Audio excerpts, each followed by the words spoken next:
Ok, hablemos de magnetismo. El magnetismo en realidad es una propiedad de la materia. Está presente en cada una de las cosas que vemos a nuestro alrededor, pero no es algo que reconozcamos todo el tiempo. En realidad, cuando hablamos de magnetismo, pues todos hemos visto materiales que si los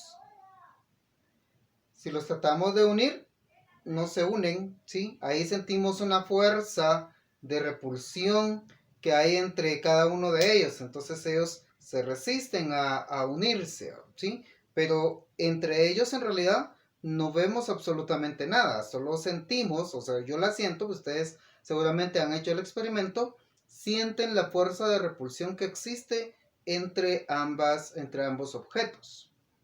Y sabemos los ponemos, si le damos vuelta a uno de los dos, entonces ahora la fuerza es de atracción, ¿sí? Entonces todos en realidad pues decimos que esto es debido a el magnetismo. Ahora, ¿qué es el magnetismo? ¿Sí? Entonces, existe, así como existe un campo eléctrico, ¿se recuerdan? El campo eléctrico es una deformación del espacio causado por la carga eléctrica, ¿sí? Que se manifiesta como líneas de fuerza de forma radial, ¿sí? Que siguen un patrón radial. Las, eh, las, los objetos que son magnéticos también están manifestando un tipo de campo, un tipo de deformación del espacio, ¿sí? A esa deformación del espacio la llamamos campo magnético. Entonces, magnetismo es lo que nos explica cómo funciona el campo magnético. Entonces, el campo magnético en realidad existe en todas las partículas que hay en el universo, en realidad, ¿sí?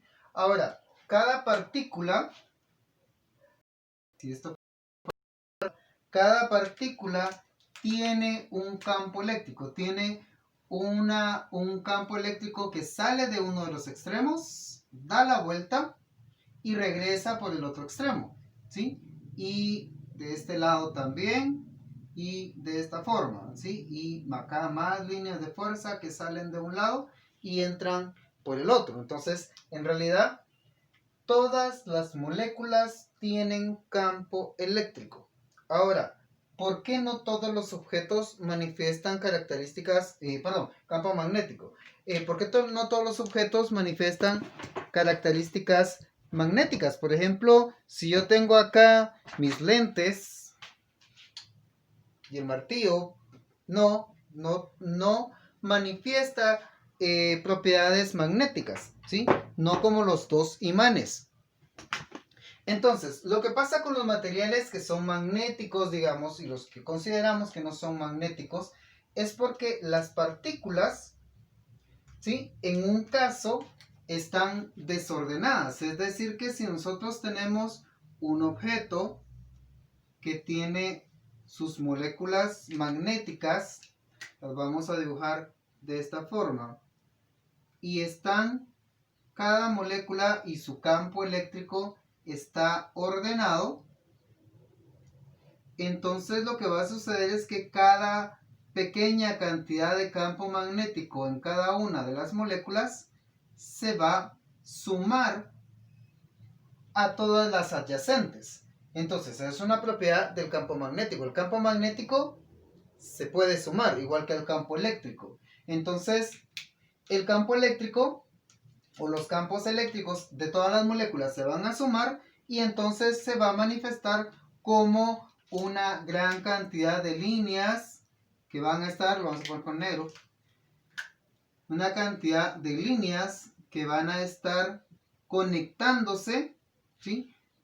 Desde una molécula hacia la siguiente molécula. Y al final el campo eléctrico, el campo magnético va a salir de un extremo, va a dar la vuelta y regresar por el extremo opuesto. De esa misma manera, todos los campos magnéticos de cada una de las moléculas, de las pequeñas moléculas del objeto, se van a ir sumando hasta ir formando un campo magnético que sea mucho más intenso, ¿sí? Entonces la intensidad del campo magnético depende de qué tan bien ordenadas estén las moléculas y sus campos magnéticos, ¿sí? Entonces, el punto en el objeto donde salen las líneas de fuerza, porque las líneas de fuerza magnética tienen una dirección, ¿sí? Entonces a ese punto, a esa área, a esa zona, le vamos a llamar polo. Y como las líneas de fuerza tienen un sentido, tiene que salir por un lado y entrar por el otro, ¿sí? Entonces, al punto donde las líneas salen, lo llamamos polo norte. Este es el polo norte. Y el punto donde se concentran las líneas de fuerza y entran al objeto lo llamamos polo sur. Polo sur. ¿Sí? Entonces, existen objetos que tienen sus partículas magnéticas ordenadas y sus campos magnéticos están por ende sumados y entonces ya tienen una intensidad lo suficientemente grande como para que se note que existe un campo magnético. Ahora, a diferencia de los objetos que no tienen o que no manifiestan campo eléctrico, lo que sucede es que también tienen partículas o moléculas que son magnéticas, es decir, cada una de las moléculas que lo compone es un pequeño imán. A diferencia del anterior, es que las partículas magnéticas probablemente están desordenadas y por ende los campos en promedio se suman algebraicamente. Si están contrapuestos, uno va para allá y el otro va de regreso, se anulan algebraicamente. Entonces vectorialmente la suma, ¿sí?, de todos los campos puestos en posición aleatoria termina siendo prácticamente cero, ¿sí? Es decir que estadísticamente el promedio de las que van para allá es igual al promedio de las que van de regreso y las que van para arriba y las que van para abajo, y en total todos los campos se anulan entre sí, y por eso por todos lados que yo vengo y coloco un pedazo de otra materia, pues no manifiesta características magnéticas. Por ejemplo, los marcadores no manifiestan características magnéticas. Ahora, existen objetos que pueden magnetizarse y objetos o materias que no pueden magnetizarse. O sea, por ejemplo, si nosotros pensamos en los metales, ¿sí?, el imán, de hecho, puede sostener el martillo, ¿sí? Entonces, en este caso, el martillo está hecho básicamente de acero o hierro, ¿sí? Entonces, o alguna aleación ferrosa. Entonces, el hierro es un material magnético, puede magnetizarse en un momento dado. Pero si yo vengo y sujeto algún otro componente con este martillo, entonces puede ser que este material en este momento no manifieste propiedades magnéticas. Es decir, el magnetismo ocurrió solamente cuando lo toqué, y entonces al despegarlo, y yo pongo aquí un clavo, que no tengo un clavo a la mano, pero si le pongo aquí un clavo, probablemente el clavo se caiga. Entonces, ¿qué es lo que pasa? Las partículas magnéticas se ordenan cuando está en presencia de un campo magnético, pero al retirar el campo magnético externo, las moléculas se vuelven a desordenar de nuevo. En ese caso, ¿sí?, entonces se ha magnetizado solo de una manera temporal, ¿sí? Ahora, por supuesto, si en un material ferroso yo le pongo una cantidad de magnetismo lo suficientemente grande, entonces puedo lograr que esas partículas magnéticas se ordenen, y si las muevo con tal fuerza, una fuerza muy grande, puedo lograr que se queden fijas y el martillo tome una cantidad de fuerza magnética, ¿sí? Entonces ya hemos en tal caso magnetizado el martillo en sí. Es más fácil hacer el experimento, invito a que le hagan el experimento, por ejemplo con un clavo. El clavo lo podemos poner acá y vemos que el clavo adquiere un porcentaje o un grado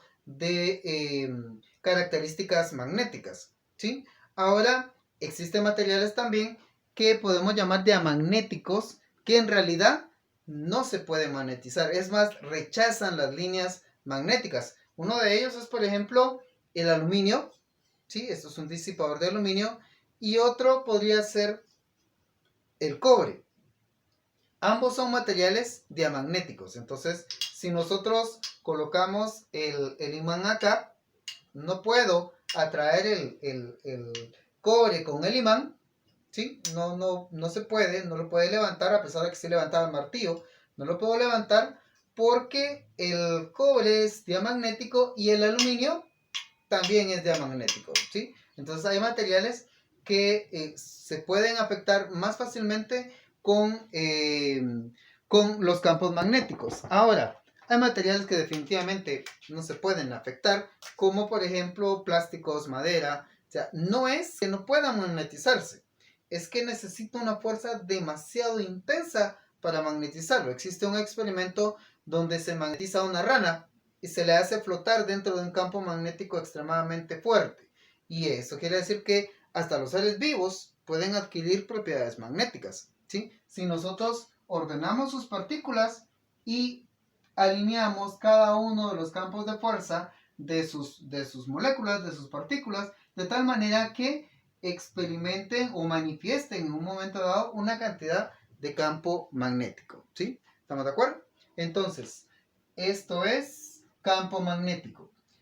El campo magnético, ¿qué es entonces? Una deformación del espacio que se comporta como líneas de fuerza que atraviesan el objeto y salen por un punto que llamamos polo norte y dan la vuelta, porque todos los campos magnéticos son circulares, a diferencia de los eléctricos que no lo son, salen de un lado y regresan al mismo lado, ¿sí? Y entran por un punto que llamamos polo sur, ¿sí? Existe algo que llamamos la ley de polos, donde un polo norte, por eso lo pusimos de esta manera acá, un polo norte, ¿sí? Se puede unir a un polo sur de otro imán, ¿no? Si estos fueran imanes separados, ¿sí? Pero si les diera vuelta, en un momento dado, como están acá, ¿sí? Si yo les doy vuelta, un polo norte con un polo norte, por ejemplo, ellos se rechazan. Un polo sur con un polo sur entre sí también se rechazan. Lo vamos a hacer así por razones de tiempo. Pero cuando ponemos un polo norte con un polo sur, la fuerza siempre es de atracción. Por eso, al darle vuelta a un imán, ¿sí? Entonces logramos que dos imanes que se están repeliendo ahora se atraigan. Esto es lo que se conoce como la ley de polos. Y existe para todos los cuerpos que manifiesten un comportamiento magnético. También vamos a decir, antes de que se nos acabe el tiempo, que no existen los monopolos magnéticos. ¿Se recuerdan que cuando hablábamos de cargas, existía una carga positiva y una carga negativa, y estas existían de manera separada? Igual que el campo eléctrico positivo y el campo eléctrico negativo, existen de manera separada. Pero el campo magnético no puede existir de manera separada. No existe un campo norte y un campo sur, solamente existe un campo magnético. Es decir, solo existen unipolos solo existen campos magnéticos completos y no existe, no es posible, digamos, por ejemplo, partir el imán y que tenga solamente un polo sur o un polo norte. Si yo tengo un imán acá que es norte y otro imán que tiene acá de este lado el polo sur y lo parto a la mitad, ¿sí? A este imán lo separamos por la mitad, entonces por un lado, si aquí está una mitad y aquí está otra mitad, entonces no voy a tener un polo norte y un polo sur, ¿sí? Sino que esta mitad va a tener un polo sur y esta mitad va a tener un polo norte, ¿sí? Y esta mitad va a tener un polo sur y un polo norte. En ambos casos, ambas mitades van a tener su propio polo norte y su propio polo sur. Entonces, no existe el monopolo magnético, esa es la regla, ¿sí? Sí existe el monopolo eléctrico, o es positivo o es negativo. Ahora, un imán o un objeto que está magnetizado, ¿sí? Tiene ambos. Una partícula, aunque sea una molécula nada más, tiene su propio polo norte y tiene su propio polo sur. Y reacciona como absolutamente todos los materiales magnéticos que conocemos. ¿Sí? ¿Estamos de acuerdo? Ok, esto es magnetismo. Y importante para que nosotros entremos a las leyes de Ampère, que la ley de Ampère, la ley de Faraday, parte de las leyes de Maxwell, que nos describen el comportamiento del electromagnetismo. Y las bobinas, que es el siguiente tema. Ok.